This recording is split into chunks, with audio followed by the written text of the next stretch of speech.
At his launch event, my daughter's boyfriend ridiculed me as a dinosaur librarian. His investors burst out laughing. I kept composure, went home, examined his code, and his $3.2 million startup collapsed.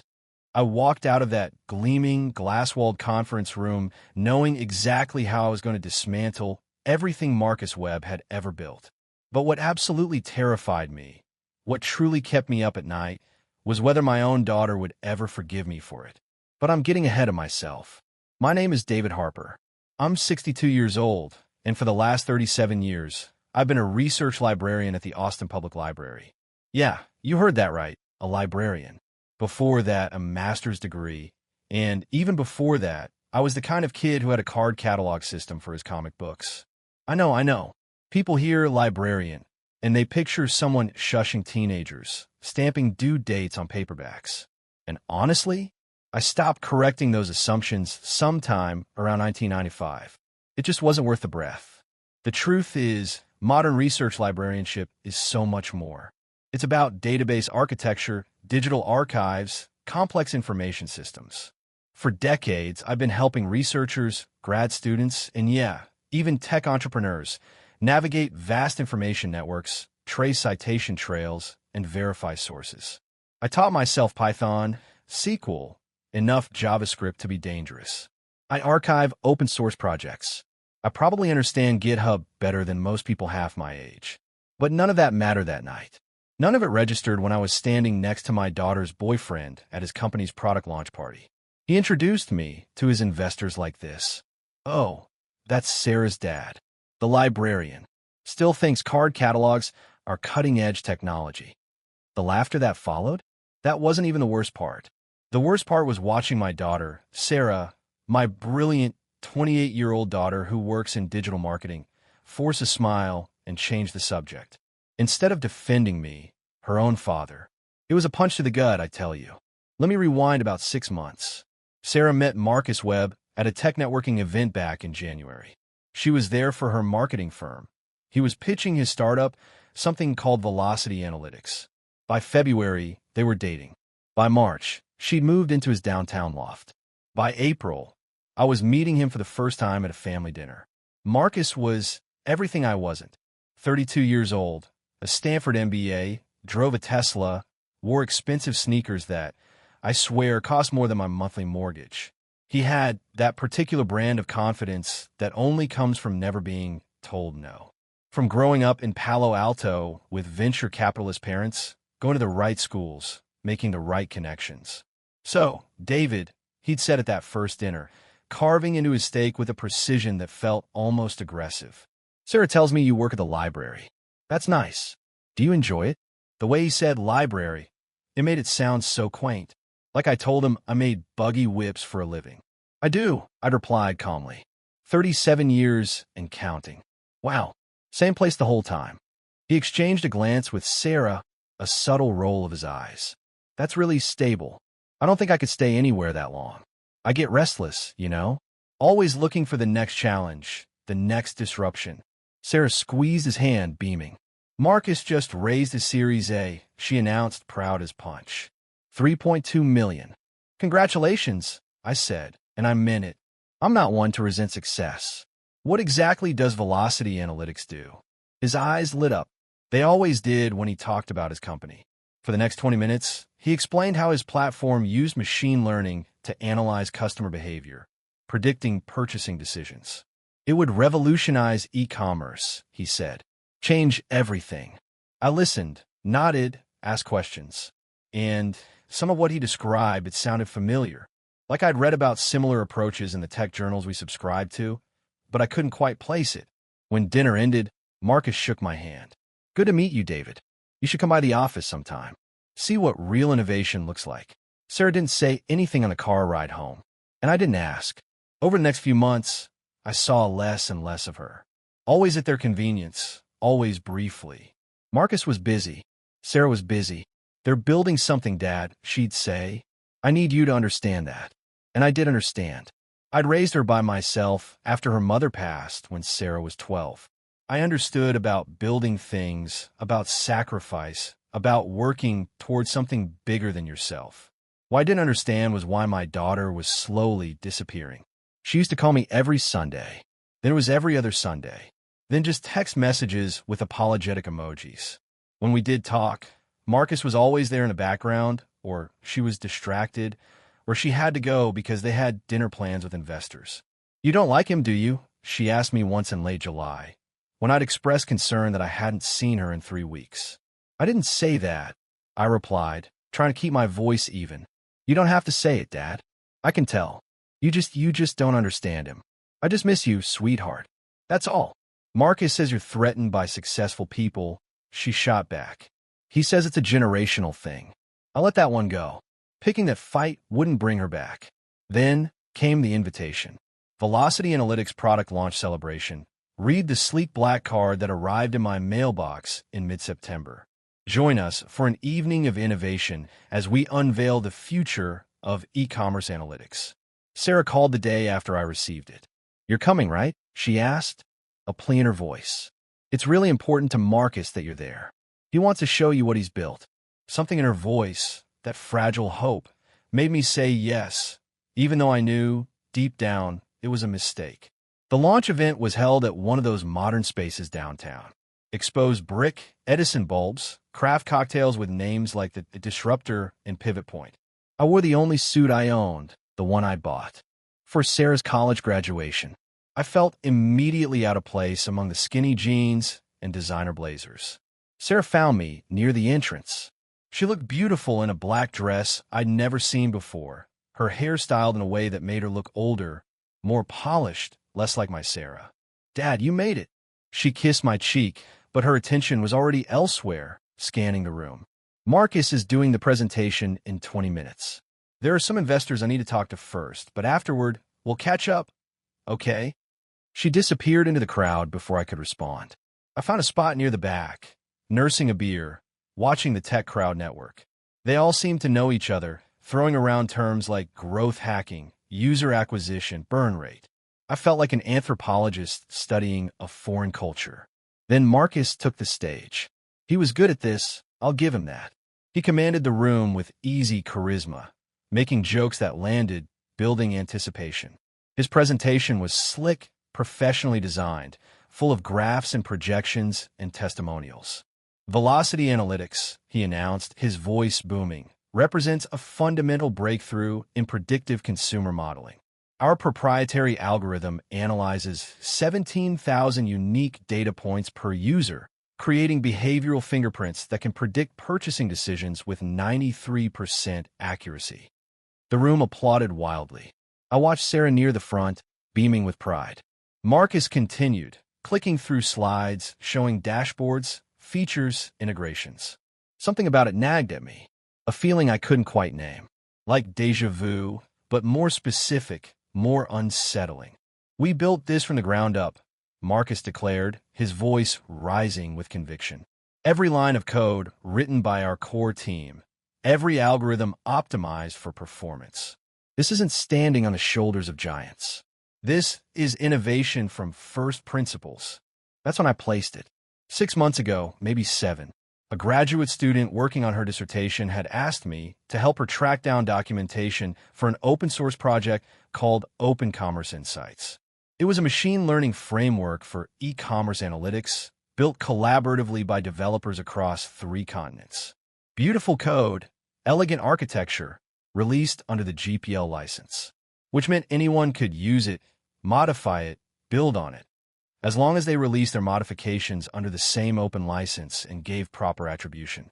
I'd helped her find the archived documentation, had even skimmed through some of the technical specs myself because I found it genuinely interesting. The architecture Marcus was describing, the 17,000 data points, even the phrase behavioral fingerprints, it was all there in Open Commerce Insights. Maybe it was a coincidence, I thought. Maybe Velocity Analytics had licensed it properly. Or maybe I was misremembering. My hands, I noticed, were starting to tremble. I pulled out my phone discreetly and started searching. The Open Commerce Insights GitHub repository was still active. Last commit, 3 months ago. I scrolled through the documentation, and there it was. The same architectural approach, the same technical methodology, even some of the same language Marcus had just used in his presentation. My heart hammered against my ribs. I checked the license. GPLv3, very clear terms. Very specific requirements about attribution and sharing modifications. I looked up at Marcus. He was now taking questions from investors, confidently fielding inquiries about scalability, competitive advantages, intellectual property protection. Our code is completely proprietary, he said in response to one question. We filed for patents on 17 separate algorithmic innovations. The room broke into applause again. Sarah, near the front, was recording him on her phone. Proud girlfriend, capturing her boyfriend's moment of triumph. I slipped out before the presentation ended. I needed air. I needed to think. Outside, I stood on the sidewalk, staring at my phone, refreshing the GitHub page like it might tell me I'd been mistaken. But the code was right there. Open source. GPL licensed. And unless Marcus had somehow independently invented an identical system, with identical architecture and identical terminology, he'd taken it, without attribution, claimed it as proprietary innovation, and was now raising millions of dollars on that lie. Dad, I turned. Sarah had followed me outside, concern etched on her face. Are you okay? You left in the middle of Marcus's Q&A. I'm fine. I lied, my voice a little too rough. Just needed some air. She studied me with the expression she'd had since she was a child, the one that meant she knew I was lying. You hate it. You hate him. You hate this whole thing. I don't hate anything, Sarah. Then why did you leave? This is the biggest night of Marcus's life.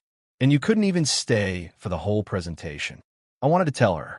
Right then, standing on that sidewalk, with the Texas heat still radiating from the pavement, even though the sun had set.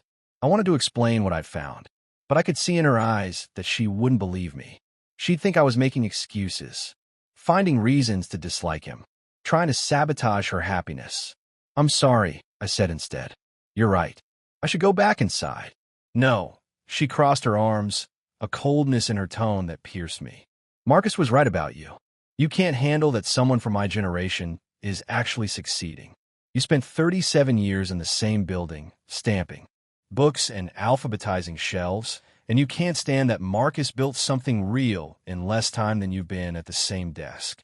Each word landed like a physical blow. A brutal, unfair judgment from the person I loved most. That's not fair, Sarah. Isn't it? Marcus has $3.2 million in funding. He's creating jobs. He's innovating. What have you ever built, Dad? I could have said a lot of things. I could have told her about the digital archive system I designed, now used by 17 libraries across Texas. I could have told her about the grant proposal I'd written that brought internet access to underserved communities.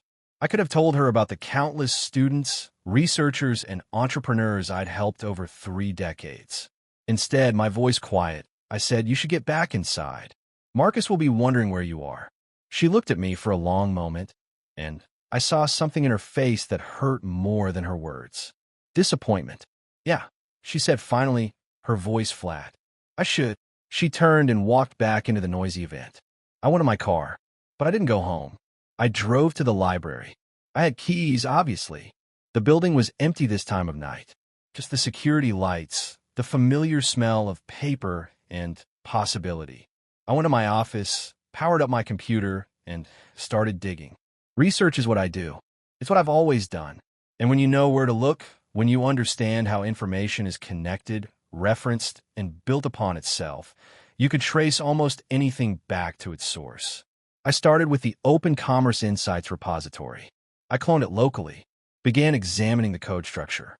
Then I found Velocity Analytics' website and started analyzing every technical detail Marcus had made public, blog posts, documentation, that slick demo video on their landing page. By 2 o'clock in the morning, I had 43 separate instances where Velocity Analytics implementation matched Open Commerce Insights exactly. Not similar, identical. Variable names, comment structures, even the spacing and indentation patterns. Marcus hadn't just been inspired by Open Commerce Insights. He'd taken it, stripped out the attribution, rebranded it, claimed it as his own proprietary innovation. I should have been triumphant. I should have felt vindicated. Instead, I felt sick, because I knew what I had to do, and I knew what it would cost me. I spent the next 3 days verifying everything. I'm methodical like that, trained to check sources and cross-reference claims. I reached out to one of the core Open Commerce Insights developers, a woman named Patricia Chan, who taught at Carnegie Mellon. I explained what I'd found, sent her the evidence. Her response came back within an hour. This is a blatant GPL violation. We need to take action. She put me in touch with 2 other developers and a lawyer who specialized in open source licensing. They were grateful, angry, determined. They'd spent 3 years building Open Commerce Insights as a gift to the community, and someone had taken it, monetized it, and was now raising millions on the theft. We'll send a cease and desist first, the lawyer explained on our conference call. Give him a chance to make it right. If he refuses, we file suit and contact his investors. How long? I asked. For what? How long until his investors know? If he doesn't comply with the cease and desist? 3, maybe 4 days. News travels fast in the tech world, especially news about IP theft. I hung up and stared at my phone. I had a choice. I could still walk away, pretend I'd never noticed the similarities. Let Marcus build his company on stolen code. It would collapse eventually. These things always do, but maybe not for years. Maybe long enough for Sarah to realize who he really was on her own terms. Or I could do what I knew was right, and lose my daughter in the process. The choice should have been easy, but it wasn't. That night, Sarah called. First time in 2 weeks, she'd initiated contact. "Dad," she said, her voice soft, apologetic. "I want to apologize. I was really harsh the other night. Marcus said I should call you." "Marcus said that?" "Yeah. He feels bad about how things went. He wants to make it right. We want you to come to dinner this weekend. His parents are flying in from Palo Alto, and he wants you to meet them, like officially as family." My throat tightened. My heart sank, yet a tiny, foolish part of me felt a rush of hope. "Sarah, I need to tell you something." "Can't wait. I'm actually at the office helping Marcus with investor follow-ups. It's been crazy since the launch. 3 more VCs want to meet with us next week. It's important. Is it about Marcus? Because, Dad, I really need you to try with him. I know he's different from what you're used to, but he's brilliant and ambitious, and he makes me happy. Can't that be enough?" I want to tell her everything right then, but I could hear the hope in her voice. The plea for me to just accept this, to be happy for her. And I thought about how hurt she would be when this all came out, how betrayed she'd feel, how she might blame me for not warning her sooner. "Dinner sounds good," I heard myself say, the words catching in my throat. "Text me the details." I hung up and immediately called Patricia Chan back. "We need to move faster," I told her. "Before the weekend." The cease and desist letter was sent to Marcus Webb and Velocity Analytics on Thursday morning. By Thursday afternoon, Sarah's phone had been ringing off the hook. By Friday, tech blogs were running the story. By Saturday, 3 of Marcus's investors had pulled their funding commitments. Sarah didn't call me. She didn't text. For 3 days, there was just silence from her end, while I watched the story unfold online. The evidence was damning. Side-by-side code comparisons, documentation showing the original Open Commerce Insights development timeline, testimony from developers who contributed. Marcus's own statements claiming proprietary innovation, which made it clear this wasn't an innocent mistake. Tech Twitter was merciless. The think pieces wrote themselves. The dangers of move fast and break things culture. Why open source licensing matters. The Stanford MBA who forgot about intellectual property. On Tuesday, a week after the launch party, my doorbell rang at 9 in the evening. It was Sarah. Her eyes were red, her hair pulled back in a messy ponytail. She was wearing sweatpants and one of my old UT Austin sweatshirts I'd given her years ago. "Did you know?" she asked, her voice hoarse. "At the launch party. When you left early. Did you already know?" I stepped aside to let her in. She walked past me into the living room. The same living room where she'd done homework at the coffee table, where we'd watch movies on Friday nights. After her mother died, where I'd taught her to play chess when she was 7. "I suspected," I said quietly. "I confirmed it that night. And you didn't tell me. Would you have believed me?" She sank onto the couch. "No," she whispered, almost to herself. "Probably not." She was quiet for a long moment, staring blankly at the wall. He's been lying to me about everything. Her voice broke. The code, the investors, even his parents. Did you know his dad isn't a venture capitalist? He's an accountant in Palo Alto. His mom's a teacher.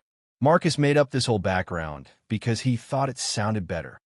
I sat down beside her, careful to maintain some distance, unsure if she wanted comfort or just someone to talk at. The lawyers say he's going to lose everything, she continued, her voice trembling. The investors are suing him for fraud. The open commerce developers might press criminal charges. And she stopped, swallowed hard. I moved in with him, Dad. I left my apartment. I've been helping him pitch to investors, using my firm's resources, my contacts, people I've worked with for years, and now they all know I was part of this. You didn't know. Doesn't matter. That's not how it looks. My boss called me in yesterday. They're evaluating my involvement, which is corporate speak for, you're probably fired. I'm so sorry, sweetheart. Are you? She turned to look at me directly, her red eyes searing into mine. You exposed him. You're the one who contacted those developers. I saw your name in the filings. David Harper, research librarian. Initial source of evidence. She took a shaky breath. So are you sorry? Or are you glad you were right about him? It was a fair question, an important question. My heart ached, but I knew I had to be honest.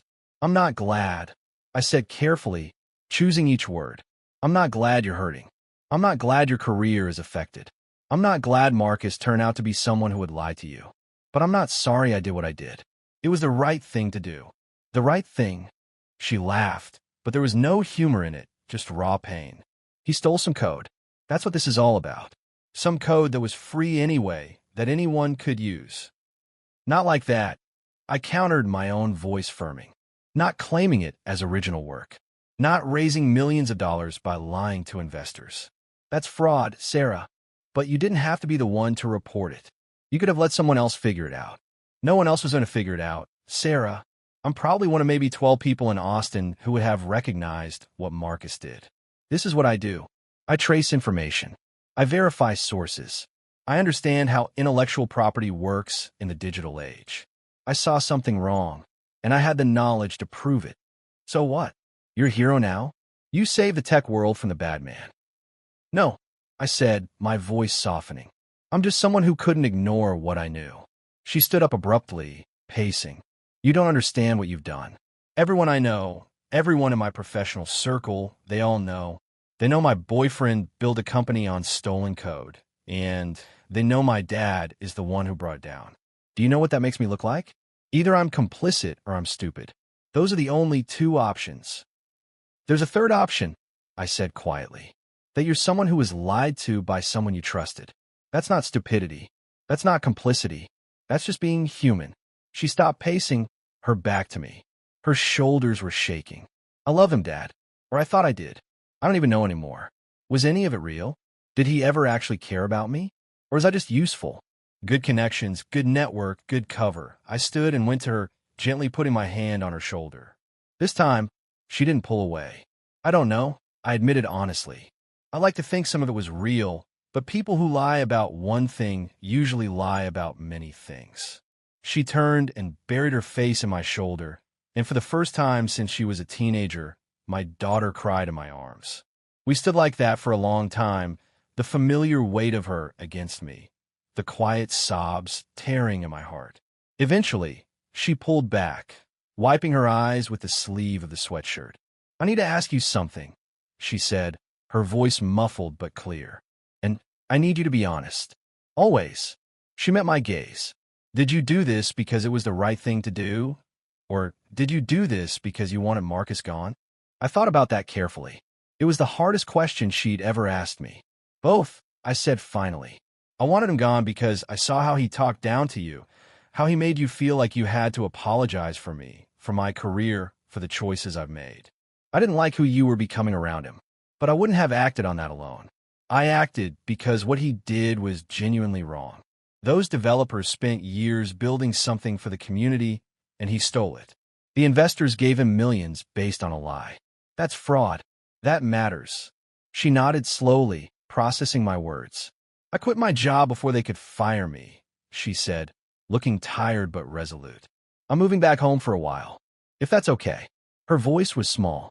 I can't afford my apartment without Marcus splitting the rent, and I don't have the energy to fight with him about the lease. Your room is exactly how you left it, with the posters of boy bands I liked in 8th grade. I'm afraid so. She almost smiled. Dad, yeah. Thank you for being someone I can come home to, even when I'm stupid, even when I yell at you and say terrible things. You're never stupid. You're human. We all make mistakes. The important thing is what you learn from them. She stayed that night in her old room. I heard her crying through the wall around midnight and had to stop myself from going to her.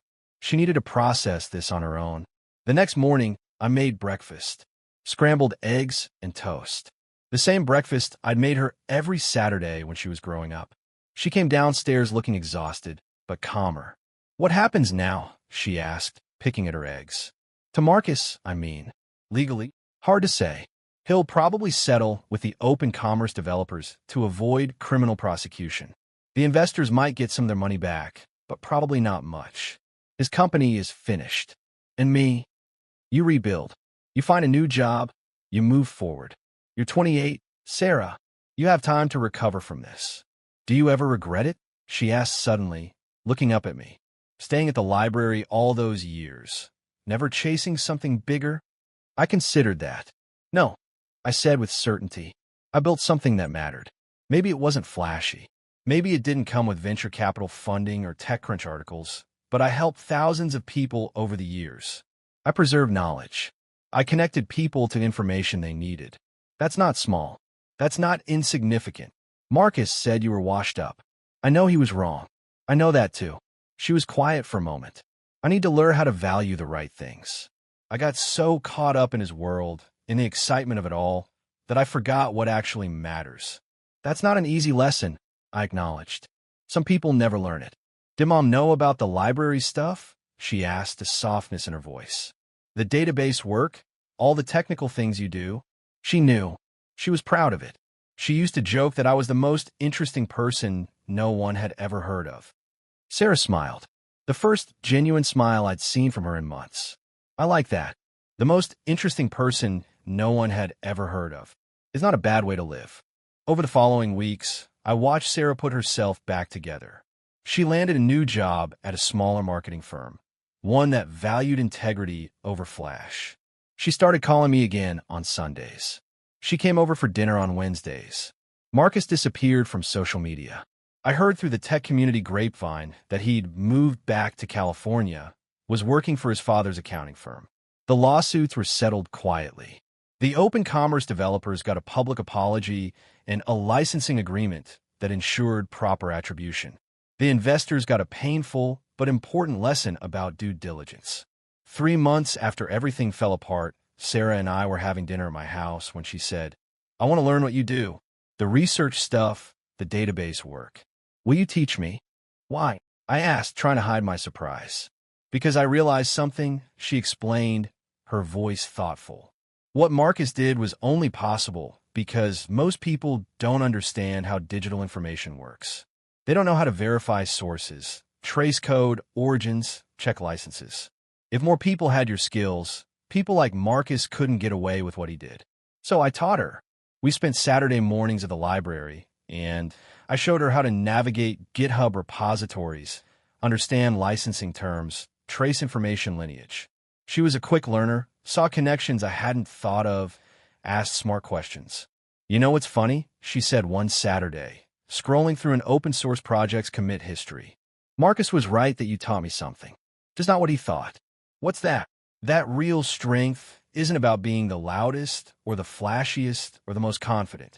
It's about being thorough, being honest, being someone people can trust. You spent 37 years building that reputation. That's worth more than any startup valuation. I didn't trust myself to speak for a moment, my throat tight with emotion. Also, she continued, grinning, now I'm pretty sure you could run circles around most tech bros when it comes to actual technical knowledge. They just never bothered to ask. Well, I do try to maintain an air of mystery.